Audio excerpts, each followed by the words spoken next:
For 50,000 years, the Galactic Empire maintained an era of peace, a fragile truce forged by laws and treaties that spanned countless star systems. This peace, though celebrated, was underpinned by fear of disruption, fear of rebellion, and, above all, fear of humanity.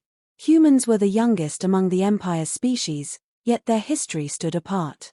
Unlike the older, more docile civilizations, humanity's past was riddled with conflict and survival against impossible odds. To the galaxy, they were dangerous, their potential unchecked, their ingenuity unparalleled. The peace accords had silenced humanity's military ambitions, channeling their energy into trade, exploration, and diplomacy. Yet whispers of a question lingered in the shadows: what would happen if humanity were pushed too far? The answer came unexpectedly. A message crackled through the interstellar relay network, a distress call from New Eden, one of humanity's largest colonies. In a coordinated attack, the Dravath Dominion annihilated the colony. Millions of lives were lost in a single day. The galactic response was muted. Politicians debated, committees were formed, and reports were filed, but no action came. The Empire dismissed it as a regional conflict, advising humanity to resolve the matter diplomatically. To humanity, this was betrayal. The Empire that had claimed to protect them had turned its back. On Earth, anger boiled over. In hushed rooms and secured bunkers, leaders reviewed footage of the devastation, cities reduced to ash, survivors hunted down, children crying for parents who would never return. Grief gave way to rage, and rage gave way to resolve. Colonel James Vance stood at the forefront of humanity's response. A veteran of the old wars, he had long warned of the Empire's complacency and the need for humanity to stay prepared. He had been laughed at, dismissed as a relic of a bygone era. But now, his warnings had become prophecy. He convened the Soul Defense Initiative, a secret program designed to ensure humanity's survival in the face of galactic betrayal. It had lain dormant for centuries, but now it was activated. Across Earth and its colonies, factories that had once built freighters now churned out warships. Scientists unveiled weapons humanity had never admitted to creating: plasma rifles, adaptive armor, and stealth systems designed to rival the galaxy's best. Humanity's long-forgotten warrior culture was rekindled. For the first time in 50,000 years, humanity would go to war. Not as conquerors, but as survivors, determined to show the galaxy what they were capable of when pushed to the brink. The Empire had gambled that humanity would accept its fate. It was wrong. As Vance prepared to deploy the first wave of U.S. Army Rangers, he left no room for doubt. If they want to test us, let them. But when this is over, they'll wish they hadn't. The era of peace was over, and the galaxy was about to learn that there was nothing more dangerous than humanity with nothing left to lose. The silence of space was broken by the quiet hum of the USS Resolute as it prepared for its first mission.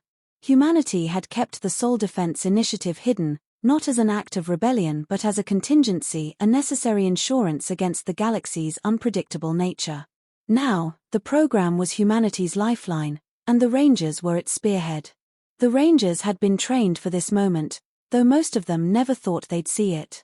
They were soldiers of the old doctrine, a remnant of Earth's long-dormant military tradition.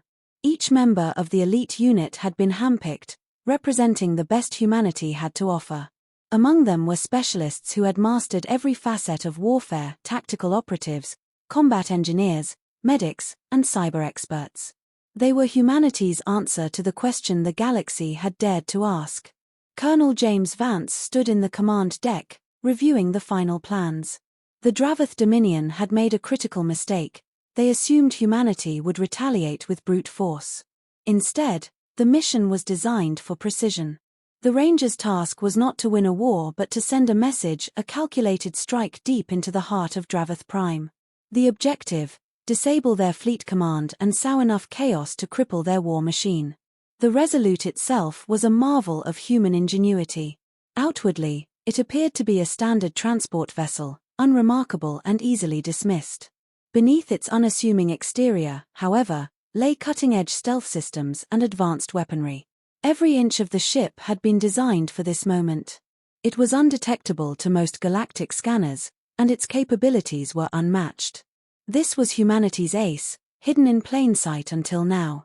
As the Rangers geared up in the armory, the atmosphere was charged with a quiet determination. Their equipment reflected the years of preparation that humanity had undertaken in secret. Adaptive armor that could withstand energy blasts and physical impacts, plasma rifles capable of cutting through the toughest alien alloys, and drones programmed to scout, sabotage, and eliminate threats, all of it was ready for deployment. But it wasn't just the technology that set the Rangers apart, it was their mindset. Humanity's strength had always been its ability to adapt, to innovate, and to endure.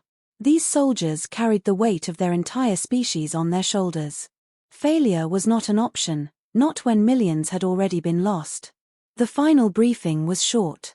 Vance outlined the mission with military precision, his voice steady and unwavering. "We're not here to conquer," he said. "We're here to make it clear that humanity is not a target. The Dravath thought they could destroy us without consequences. They'll learn, as will the rest of the galaxy, that humanity doesn't forgive and it doesn't forget." As the ship entered hyperspace, every Ranger understood the stakes. This wasn't just about revenge. It was about survival. For the first time in centuries, humanity was embracing what had been buried for too long: the will to fight, the resolve to win, and the belief that, no matter the odds, they would prevail. The USS Resolute emerged from hyperspace just outside the Dravath Dominion's capital system.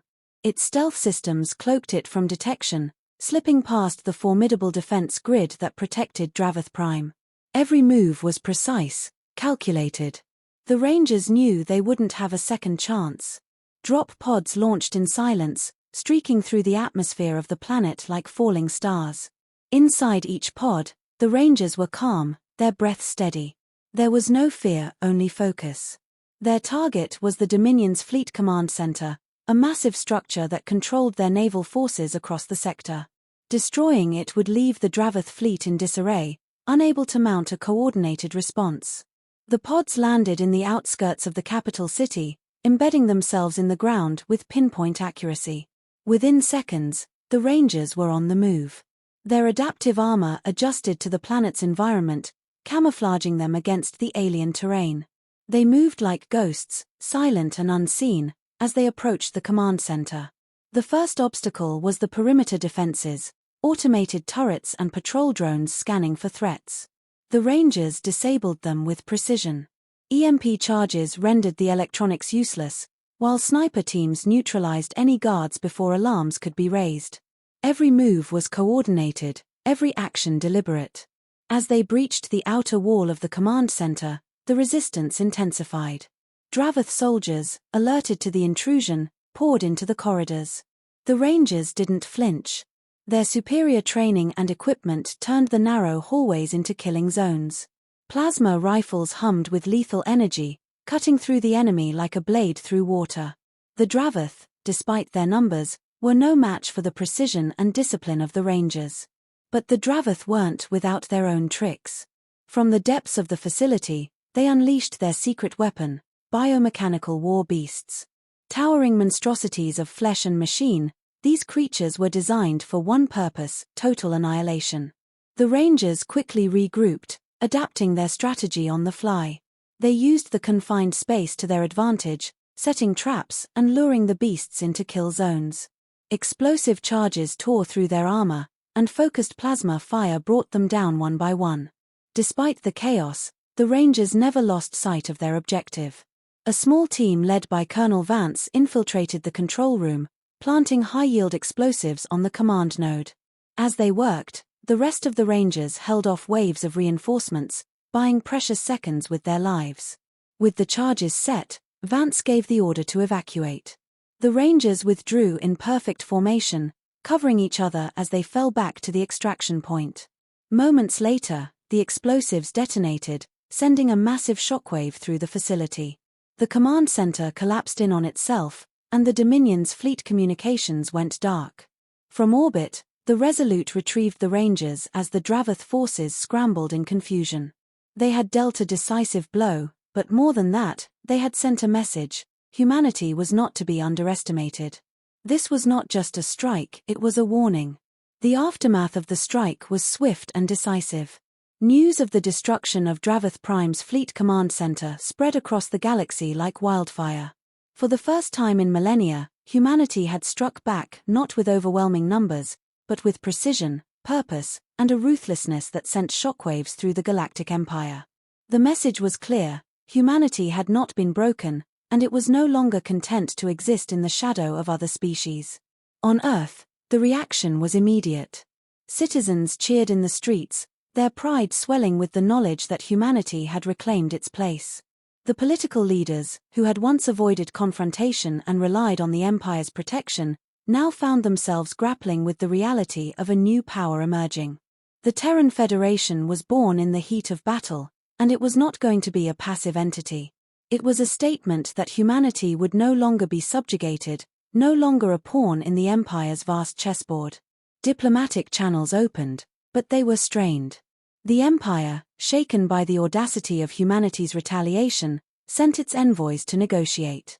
They arrived, not with threats, but with caution, sensing the growing power of the Terran Federation. The message was not lost on them. The Empire, once unchallenged, was now forced to contend with a new force that had proven it would fight for its survival and its future. But it wasn't just the Empire that took notice. The other species within the Galactic Empire began to question their own subjugation. The Dravath were not the only ones who had considered rebellion, and now they saw the first true challenge to the Empire's authority. Alliances shifted, and whispers of resistance began to circulate in the dark corners of the galaxy. Humanity's actions had ignited something much larger than a single war. It had sparked a fire of rebellion that threatened to consume the old order. The Rangers, back aboard the Resolute, understood the gravity of their actions. Their mission had been successful, but the war was far from over. This was only the beginning. As Colonel Vance addressed his team, he reminded them of the stakes. "We've made them listen," he said. "But this isn't about proving ourselves anymore. It's about ensuring humanity's place in the galaxy. We've taken the first step, but the path ahead is uncertain." Humanity had opened a door that could never be closed. The Dravath had learned the hard way that humanity would not tolerate betrayal. But there were more challenges ahead, and the galaxy was not finished testing them. Yet, one truth remained: humanity was no longer a passive observer. It had reclaimed its strength, and with it, its future. The galaxy had been warned. The fate of the galaxy now rested on humanity's shoulders. Whether as a liberator or a conqueror, humanity had proven its capacity for both destruction and unity. The question wasn't whether they would survive, but how they would shape the new era they had unleashed. The galaxy had entered a new chapter, and humanity's role would be defined by its own choices.